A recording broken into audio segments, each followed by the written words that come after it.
Thank you for tuning in to the Clay Edwards Show here on the Save JXN, Save Jackson Instagram. Let's get back to our roots real quick. Here's a big story for your Saturday, July 6th here in Mississippi. Kenneth Stokes and the city council are getting, or should I say, taking aggressive actions to try to slow down the killing fields that are, in fact, Jackson, Mississippi gas stations. Let's go over to WLBT. Quote, as long as these people die, I'm going to bring the legislation. Council approves measures requiring some businesses to have security. Coming from a former nightclub owner in the city limits of Jackson, this is long overdue. Long overdue. Nightclubs have a problem with fighting, so we all have to keep security at them. Gas stations have a problem with killing and shooting and being robbed.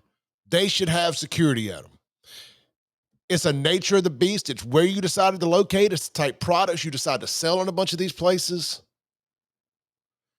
When you sell chalets, as they call them, drug paraphernalia, pipes for smoking rock.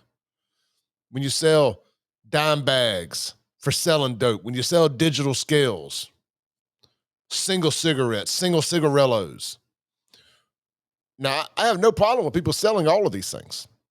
The problem I have is when you sell that kind of stuff, you're inevitably going to draw in a certain type of demographic. A dope boy demographic. They're going to see another dope boy out front they got beef with. They're out there selling their mixtape or whatever it is they're doing. And they're going to regulate. That's just part of it. I'm not the one doing the killings at the gas stations in Jackson, Mississippi. I'm just pointing out the obvious.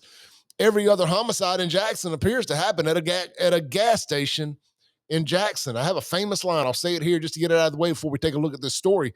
If I run out of gas in Jackson, Mississippi, I would push my car past 5 Jackson gas stations before I stopped and got my ass back to Rankin County. I would push it all the way across the Pearl River Bridge to get back to Rankin County before I stopped at a gas station. I ain't stopping at a Jackson gas station.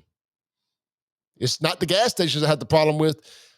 It's the content of the character of the people in Jackson that I had the problem with. Let's check it out here. A new Jackson ordinance will require businesses to hire security if they have at least 3 violent crimes in a 90-day period. On Tuesday, the Jackson City Council approved an ordinance requiring businesses associated with violent crimes to hire security during hours of operation. The measure was approved after a 20-minute heated discussion after several council members and city attorney Drew Martin raised concerns about whether the ordinance could be enforced. And here's what's aggravating about this. The city attorney clearly is doing the bidding of Chokwe Antar Lumumba. And they are pro-crime. I don't know the city attorney, Drew Martin, so I don't necessarily want to put this on him. But the guy he works for is anti-cop and pro-criminal. And frankly, seems to get energized. His base seems to get energized every time there's a killing at a Jackson gas station. I don't get it. But anyway, the city attorney says, I've advised the council on a couple of occasions now that while I think this is well-intentioned, I do not believe that it is enforceable, Martin said. Quote, I don't believe the law would allow the city to require the businesses to hire personnel and also think the definition of a business associated with violence during business hours is going to be too ambiguous. City code can do whatever it wants to do. I do believe that they can enforce this. When a nightclub has too many fights and too much drama, whatever, they put them on the nuisance list and don't even allow them to operate. Unless they've changed the law and done away with the nuisance list, they in fact can do this. They can pull their beer permits. They can start making it very tough to operate these gas stations that have these consistent habitual problems. Do we really need every gas station in Jackson to be able to stay open past midnight? 2, 3, 4 in the morning? Absolutely not. But we bring over these immigrants from these third world countries and they throw them behind the counter at these places on the overnight shift because, hey, coming from where they're coming from, man, I'd much rather sit here and make $2 than I would nothing. Anyway, continuing on, Ward 3 Councilman Kenneth Stokes disagreed, saying the council needs to send a message that the city is against crime. And I agree, Stokes, I mean, this is common sense stuff, but we seem to be lacking a lot of common sense at the city of Jackson, on the city council, the mayor's office, the police department, and everywhere else in the city, that anytime somebody actually shows some common sense, it's like, oh, Stokes is a genius. No, he just has a little bit of common sense. And he went a long time without having it too, or showing it anyway. He hid his common sense very well for a long time. Anyway, he says, if the legal department thinks they can't defend that, then I understand, but we'll get somebody who can. Mic drop. He said, don't tell these citizens you got to keep dying in the city. Ain't nobody going to do nothing. And ain't nobody going to do nothing. The measurement was approved on a 5-1 vote, with Stokes and council members Ashby Foote, Angelique Lee, Aaron Banks, Vernon Hartley voting in favor, with Councilman Brian Griselle voting against the ordinance, and Virgil Lindsay abstained. The vote came after the council amended the one-page ordinance to provide more specifics on what businesses would be impacted rather than businesses associated with violence. The council changed the ordinance to say any business that has had at least 3 violent crimes in 90 days. Banks initially recommended 5 crimes during that time frame, but Mayor Chokwe Lumumba said that might be too many. What I'm saying is 5 crimes within 90 days, that's a lot. It's a lot, he said. I'm saying 3 crimes, 2 to 3 within 90 days are too many. So me and Chokwe tend to agree on that.